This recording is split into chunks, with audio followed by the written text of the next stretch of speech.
New details this morning about the Boston bombing suspect's plans to launch an attack on the 4th of July. NBC Justice correspondent Pete Williams is in Washington. He's got more on that. Pete, good morning to you.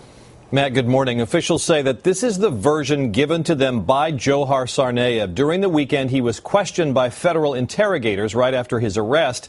They say he told them that the Boston Marathon was not the original target.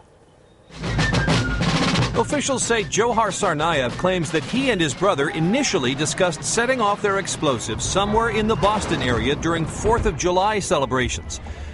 But officials say he told them that when the brothers were able to finish assembling their bombs earlier than they expected, they decided instead to target the Boston Marathon on a day when Massachusetts observes Patriots' Day, commemorating the start of the American Revolution.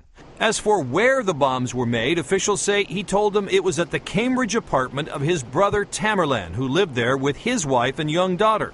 Authorities said earlier that investigators found explosive residue there.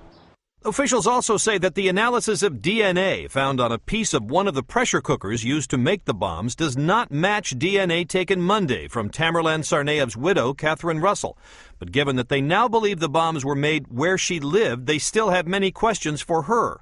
Failure to find a match means we're at square one. It comes back to good detective work, trying to figure out what female may have had something to do with the case.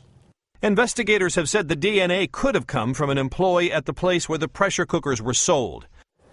3 weeks after the marathon bombings, officials say investigators have yet to find any links to overseas groups or individuals. Matt? All right, Pete Williams in Washington. Pete, thank you very much.